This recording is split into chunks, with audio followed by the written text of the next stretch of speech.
that's a great comfort.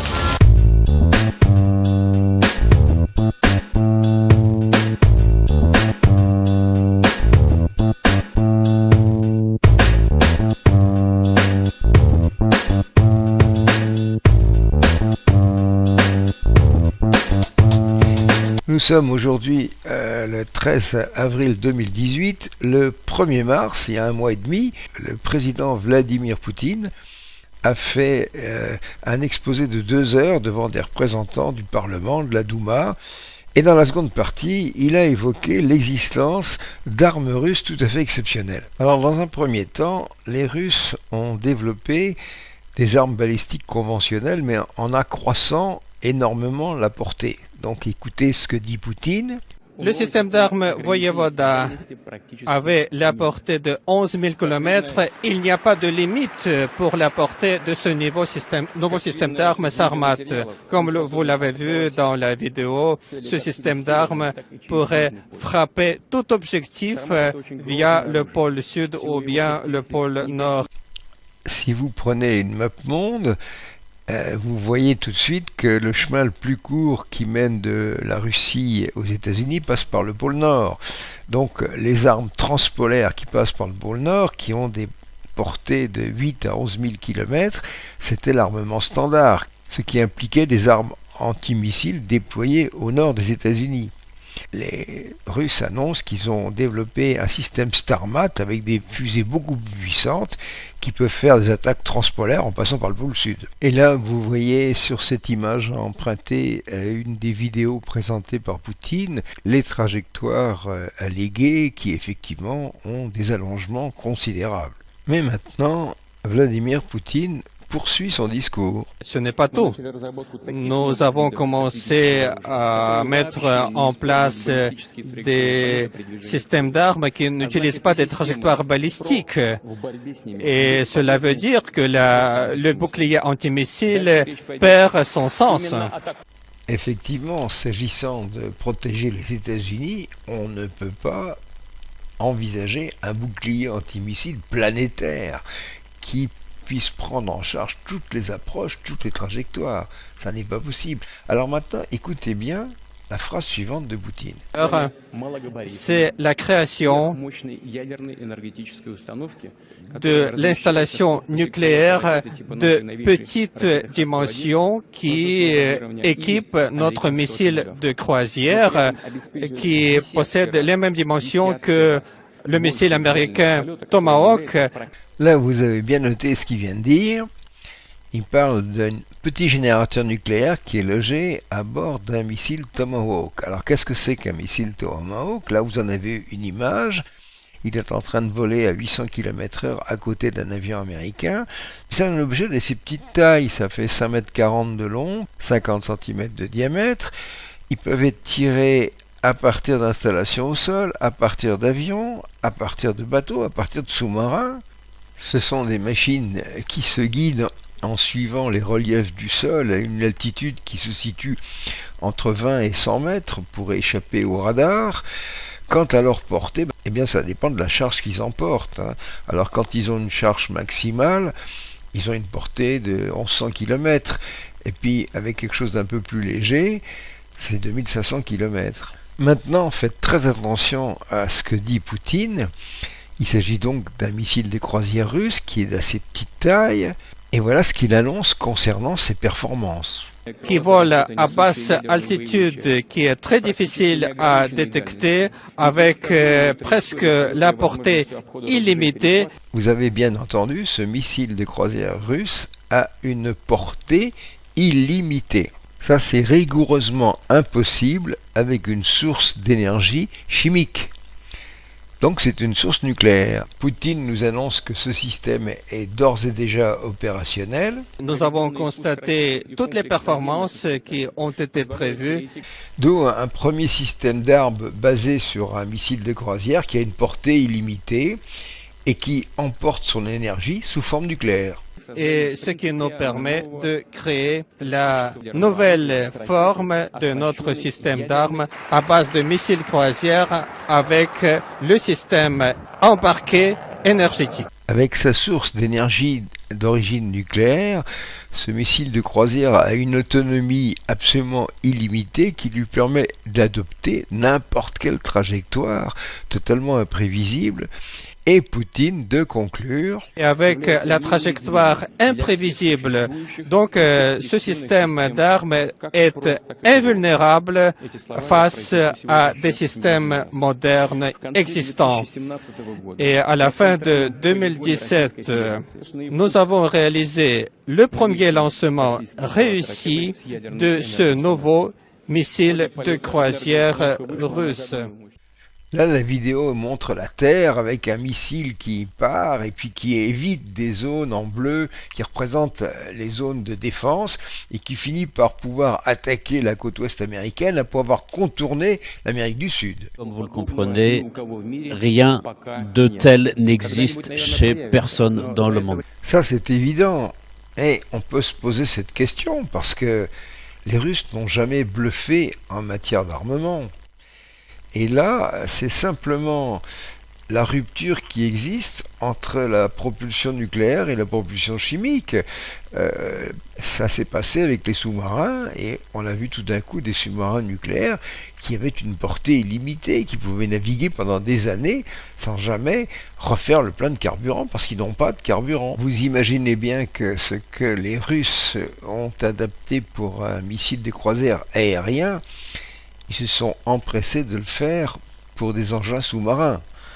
Alors on n'appelle pas ça un missile de croisière sous-marin, on appelle ça un drone. Et vous imaginez ce que c'est qu'un drone sous-marin équipé d'un réacteur nucléaire qui en plus va cracher une radioactivité pas possible, mais ça n'a pas d'importance puisqu'il est porteur d'une arme. Donc vous avez un drone sous-marin qui va suivre le relief en profondeur et qui sera strictement hors d'atteinte des engins qui pourraient être mis en œuvre depuis la surface ou depuis les sous-marins. Donc c'est l'arme absolue. Ainsi, ce que va nous dire Poutine est tout à fait crédible. Le des drones s'applique aussi dans le domaine des sous-marins, sur des profondeurs très grandes, avec des portées extrêmement longues. C'est tout à fait fantastique, avec un niveau de bruit extrêmement bas, un niveau de manœuvrabilité extrêmement haut, et ces moyens qui pourraient s'y opposer n'existent tout simplement pas aujourd'hui. Donc tous les appareils sous-marins drones peuvent être équipés d'armes conventionnelles comme d'armes nucléaires et sont capables de frapper absolument toutes sortes d'objectifs de cibles, c'est-à-dire des équipements du littoral, des équipements de surface, des équipements sur Terre. Ce système est d'un gabarit extrêmement réduit, avec un système de consommation d'énergie extrêmement puissant, avec beaucoup plus de puissance que les sous-marins existants et une mise en œuvre extrêmement rapide. Un tel drone sous-marin pourra être emporté à bord d'un sous-marin nucléaire. Ce drone sous-marin sera équipé d'un réacteur nucléaire sans blindage qui, lorsqu'il entrera en criticité, dotera cette unité sous-marine d'une puissance phénoménale qui pourra le faire aller à une vitesse bien supérieure à celle du sous-marin et des torpilles. Encore une fois, bien que ce soit très récent, Vladimir Poutine nous indique que ce système est opérationnel. Et on n'a aucune raison de mettre sa parole en doute. Nous avons mené un certain nombre d'essais et de manœuvres en décembre 2017. Ceci nous permet de mettre en place de nouveaux systèmes d'armes nucléaires. Alors la question qui se pose, c'est quel type d'explosif nucléaire mettons dans un drone sous-marin? Il est évident à ce moment-là qu'on ne vise plus la précision. Il ne s'agit plus d'envoyer un missile de croisière qui est précis à quelques mètres près. C'est une arme de dissuasion, c'est pas une arme tactique. Donc sur un drone sous-marin, étant donné qu'on n'est pas limité en charge, on mettra des bombes de 100 mégatonnes. Et à ce moment-là, en amenant ça devant le port de New York ou le port de San Francisco, en faisant péter un truc pareil dans l'eau, on aura un tsunami de 200 mètres de hauteur qui va détruire la ville, quoi. Mais ces armes, ce ne sont pas faites pour être utilisées, elles sont dissuasives. C'est comme ça que j'interprète la fin de phrase suivante. Avec des munitions extrêmement puissantes. Donc une arme de 100 mégatonnes, il y a une logique de paix. alors qu'une arme tactique, c'est une logique de guerre. Tous les pays développent un certain nombre d'armes supersoniques. Un Mach, c'est 1062 km/h. Et donc, au-delà de 5 Mach, c'est déjà des vitesses hypersoniques. La vitesse permet de rendre un système inatteignable, et à ce moment-là, le système antimissile sur le mode américain devient inutile.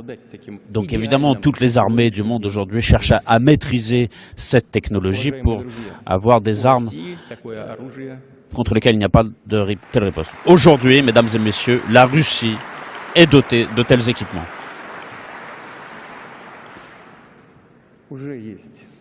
Ils existent. Et dans ces nouveaux systèmes d'armes, nous avons pu mettre en place un système de missiles aéroportés à vitesse hypersonique et, comme vous l'avez compris, qui n'a pas d'équivalent dans le monde, et les essais viennent d'être achevés. Et depuis le 1er décembre de l'année dernière, ce système a été affecté sur les aéroports, sur les bases aériennes du sud de la Russie. Donc les caractéristiques de vol unile de ce porteur aéromobile permettent de toucher n'importe quel point en quelques minutes. Et cette vitesse hypersonique, qui est 10 fois plus rapide que la vitesse du son. Il vient de dire que ce missile aéroporté peut évoluer à Mach 10, à 10 fois la vitesse du son. Je vous repasse le passage. Et cette vitesse hypersonique, qui est 10 fois plus rapide que la vitesse du son, en plus dotée d'une manœuvrabilité très élevée, ce qui permet de garantir le développement de nouveaux systèmes d'armes avec des portées supérieures à 2000 km, tant munis de munitions classiques que de munitions nucléaires, et qui portent le nom de Kinjal, c'est-à-dire le poignard. Ce système fait la différence par rapport au système d'armes ancien, puisqu'il possède la vitesse hypersonique, la vitesse de 20 Mach. Et donc, cet ensemble de systèmes d'armes est capable de manœuvrer en profondeur, en altitude, ce qui le rend invulnérable face à tout autre système de défense antimissile. L'emploi des matériaux composites nous a permis de résoudre le problème de vol plané de ce bloc dans les conditions de création de plasma. C'est en quelque sorte un météorite, une boule de feu qui possède la température de 1600-2000 degrés Celsius. C'est la température sur la surface de cette boule de feu. Alors là, on voit un missile conventionnel qui emmène ce genre de véhicule qui est placé sur orbite, donc à vitesse orbitale. Puis alors après, il évolue entouré de plasma et il se livre à des virages qui lui permettent d'éviter les systèmes de défense de l'ennemi et de frapper donc sa cible. Au passage, la couche de plasma qui l'entoure le protège des tirs laser qui absorbent l'énergie. Mais à Mach 20, la température d'arrêt au bout du nez, c'est carrément plus de 20 000 degrés. Donc là, l'utilisation de la MHD est quelque chose d'absolument incontournable. Cette vidéo se termine par une image qui, à ce moment-là, a peut-être un peu de rapport avec la réalité. Il faut se rappeler une chose, c'est que les Russes avaient testé un engin qu'ils avaient appelé Ajax, qui n'avait pas pu à l'époque, avant l'effondrement de l'Union soviétique, amener à maturité. Voilà une photo d'Ajax prise en soufflerie, et disons que le petit frère américain d'Ajax s'appelle Aurora. C'est donc un engin hypersonique, et vous allez voir que Vladimir Poutine confirme mon impression. Suite à des raisons qu'on comprend très bien, Nous ne pouvons pas vous montrer l'aspect de ce système d'armes puisque cela revêt une grande importance aujourd'hui. Je crois que tout le monde le comprend, mais je vous assure que tout cela est opérationnel et tout cela fonctionne très bien. Qui plus est, les entreprises de défense ont déjà entamé la fabrication de systèmes d'armes qui fait partie du système stratégique de défense de la Russie baptisé Avant-Garde. Bien là, le planeur hypersonique est ce qu'on appelle un wave rider, c'est-à-dire qu'il surfe sur son onde de choc. C'est-à-dire qu'il y a une onde de choc oblique couchée qui se crée à la partie inférieure, le dessus est plat, et cette surpression lui suffit à acquérir une grande finesse et ça lui permet de franchir des dizaines de milliers de kilomètres à très grande vitesse en rebondissant sur les hautes couches de l'atmosphère comme jadis le personnage de bande dessinée qu'on avait appelé le surfeur d'argent. Nous savons très bien que tout un nombre de pays utilisent des nouveaux principes physiques pour concevoir les nouveaux systèmes d'armes, mais là, nous sommes en avance. Toujours, nous avons par exemple atteint des grands résultats dans la création de l'arme à laser. Ce ne sont pas des assertions théoriques et pas simplement le début de fabrication. Non, les systèmes d'armes laser équipent déjà l'armée russe. Еще раз повторю, что мы неоднократно говорили нашим американским и европейским партнерам-членам НАТО о том, что будем предпринимать необходимые меры для нейтрализации угроз, которые возникают для нас в связи с развертыванием глобальной про-США. Говорили об этом и в ходе переговоров, и даже публично.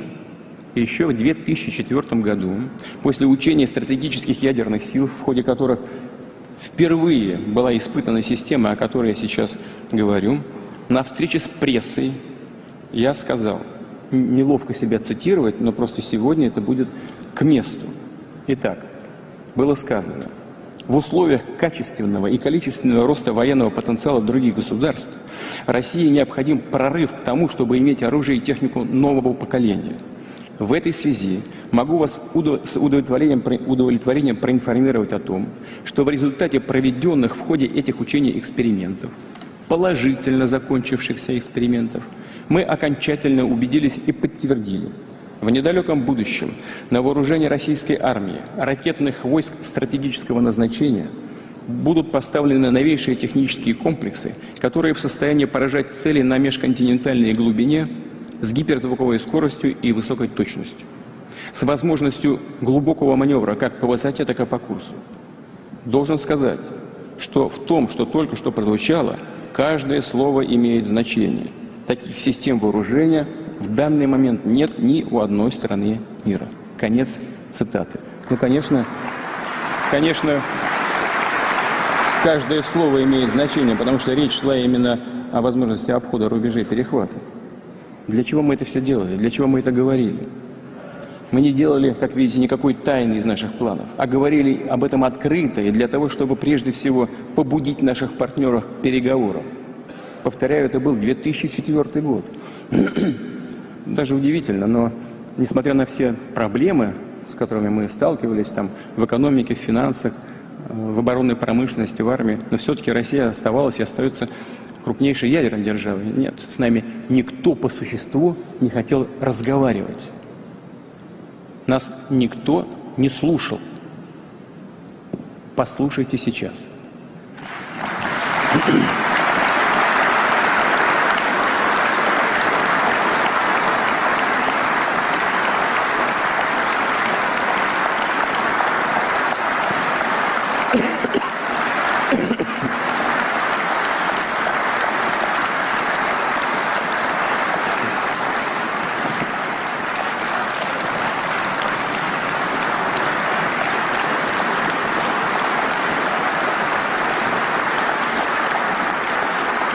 Спасибо.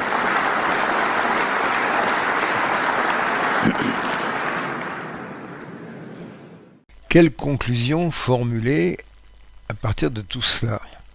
Bon, ça n'est pas rien. Comme je l'ai dit, les Russes n'ont jamais menti sur leur capacité militaire. Disons que lorsqu'il y a eu cet effondrement de l'Union soviétique, on a assisté à une migration de cerveaux russes vers l'ouest, mais il faut croire qu'il en est resté pas mal sur place. Et puis surtout, ces gens-là, ils ont un certain patriotisme, ils travaillent aussi pour la survie de leur pays. Poutine a trouvé des cerveaux pour concevoir tout ça, et les physiciens russes ont toujours été des gens au top niveau. Il est tout à fait exact qu'au moment de l'effondrement de l'Union soviétique, la science russe a connu une crise majeure. Les laboratoires n'avaient plus de quoi payer les gens qui travaillaient chez eux. Les projets étaient mis en croix par manque de financement. Mais peut-être les États-Unis ont dû sous-estimer les capacités de récupération de la Russie. La guerre froide n'a jamais cessé, simplement elle s'est déplacée, c'est devenu une guerre froide économique.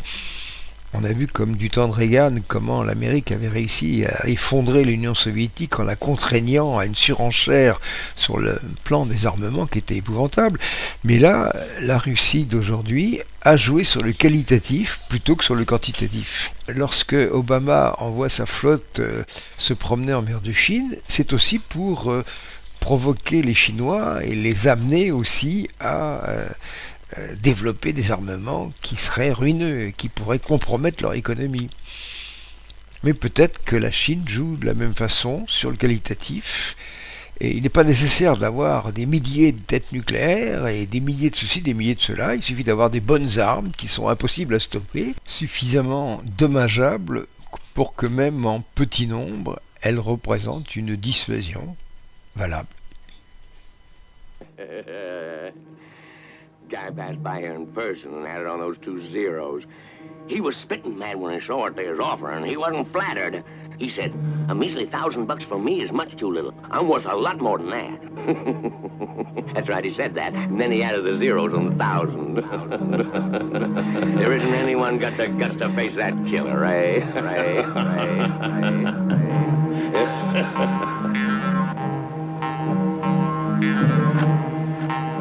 At least, it's been that way till now.